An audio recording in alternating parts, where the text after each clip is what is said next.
This is going to be part 2, McCoy. Basically, what it comes down to is, yeah, I was raised indoctrinated into believing in some Jesus outside of myself or some God outside of myself. Something to be afraid of. I was raised, you do good, you go to heaven, you do bad, you go to hell, that kind of thing. But I don't believe in any of that anymore. When it comes down to it, the finality on my beliefs is this. I believe that we are God in this flesh. We are our own creator. We create our own reality with the thoughts that we have today. And that all we have is the here and the now. The past is gone. The future isn't here yet. That we basically, if we live in the now type of moment, then we have no fear because everything that we need in this moment is taken care of, What happens a day or two from now, well, that's what happens a day or two from now. The universe always provides, okay? That's how I look at it. Even when I was homeless, living in a tent, living on the streets, I still had everything that I needed at the time that I needed it. I've learned to be grateful for the things I have in life.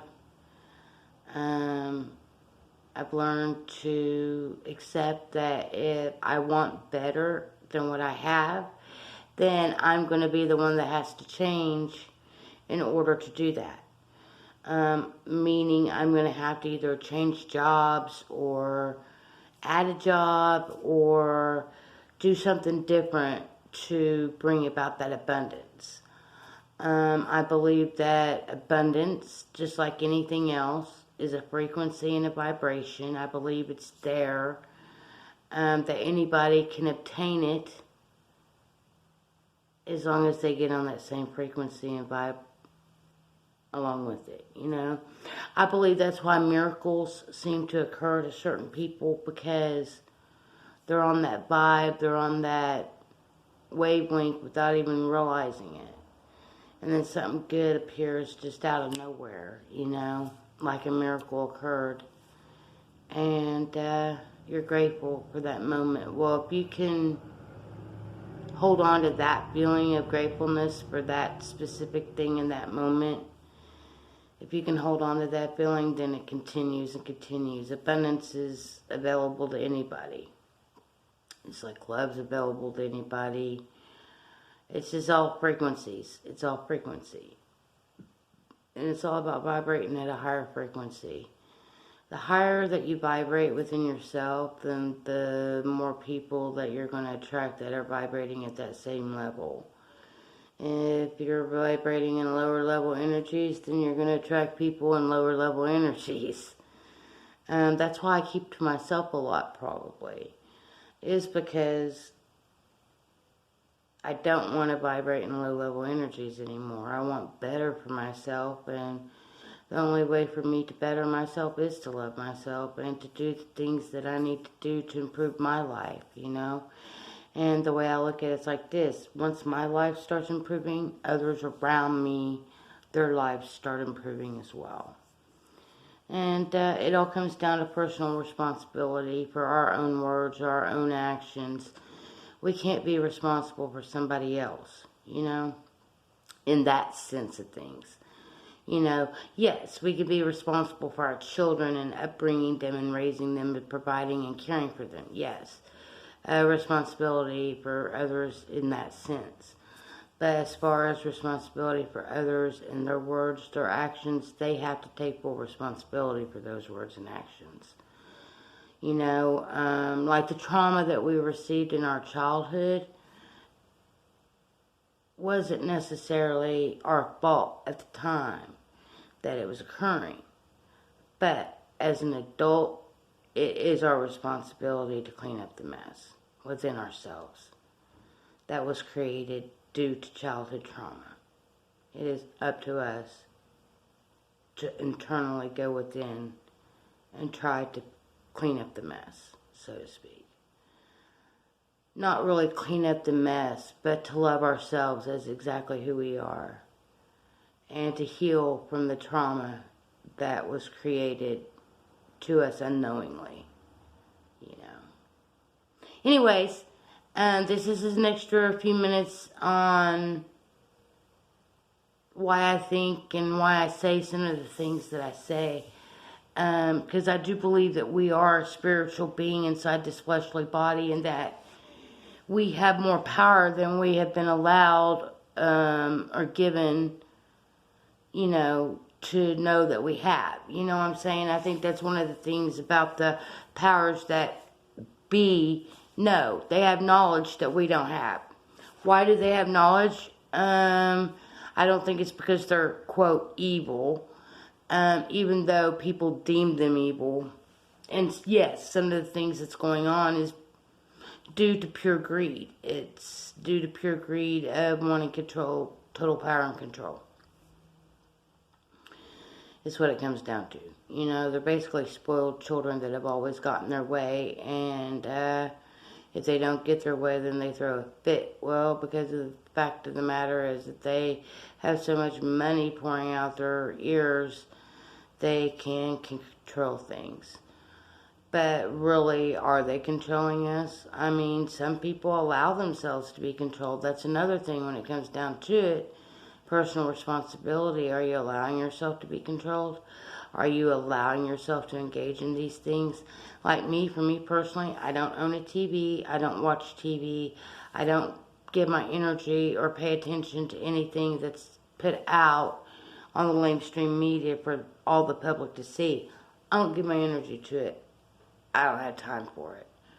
Only thing I give myself my energy to is myself, my daughter, my grandchildren, my son-in-law, to my job, and specific friends that I've made off of the social networking sites. That's about all I give my energy to, you know, just doing me, taking care of me, doing what I need to do in life to get through in life, you know, living to the best of my means, the best of my ability, being kind and empathetic to others, but at the same time having boundaries set that I don't allow others to infiltrate, you know. Anyways, I hope that also helps with some of the reason why you see me the way I am. I know I seem kind of all over the place when it comes to the God topic, but being that I was raised in church, researched a lot of things in midlife, and have gone through the experiences in life that I've gone through since midlife in the last 15 years, has brought me to the perspectives that I have and why I think the way I think and feel the way I feel. I believe it's all within us. I believe the kingdom is within us.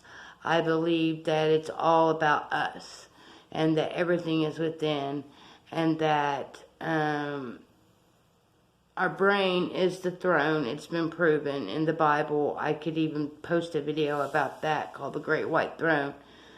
But yes, the throne is our brain.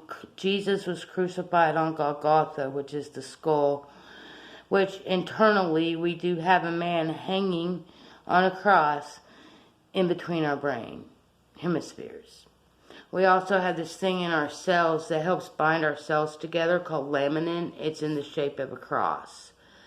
So there's things, you know, we have the Christos serum within us. The chakras, you know, everything from heaven to hell. I believe freedom, heaven, hell, I believe it's all states of mind while here on earth, you know. And that once this fleshly body dies, the energy that we are goes wherever it came to begin with, you know, and experiences what it experiences without the restriction of the flesh. And to some people, they might be so attached to certain things that when they die, they believe they go to heaven or hell. I mean, I've never had a near-death experience, but every near-death experience that I've heard about, talked about, or I've heard about on the internet or YouTube being talked about, they all had like a really good experience. I really haven't heard any bad. I haven't really heard of any bad near-death experiences. Now, myself personally, I have had an out-of-body experience when I was 10 years old. I hit the underside of my heel I hit the back of my heel on the underside of the dining room table. Immediately, the pain shot through me. Boom, I was down. Next thing you know, I'm hovering above my body and watching all these things happen, but I didn't like ever leave or go outside of the house or anything like that. I was staying as close to my body as I possibly could. I don't even know if I realized that it was me. I think there is a part of me that realized it was me. But I was so young, I didn't completely understand it all, you know. But when they say you get knocked out, oh yeah, I got knocked out. I was completely knocked out of my body. For at least probably, I would say it was probably a good 2 to 3 minutes, maybe 4 to 5 at the most, from the time that I hit my heel until I was coming back to, you know. And having a memory of it. Having a memory of watching what was going on. And my parents kind of freaked out over it because they were like, wow, how does she know this, you know? How does she realize all these things that we were doing with her when she was knocked out? My mother told me never speak of it again. And I didn't for many years until I was older and an adult and out of the house, you know. I started speaking of some of the experiences I had as a child that others would deem a little questionable, I suppose. Anyways, I hope that helps again, brother. If you have any questions, feel free to leave them in the comments. Not just you, McCoy, but anybody that comes across this video. If you have any questions for me, feel free to leave them in the comments as always, and I'll get back to them as soon as I can. Y'all stay peaced, blessed, full of love, full of hugs, full of nugs. If you got it, smoke it, you know, all the good things that I always say. Y'all have a great day. Bye for now.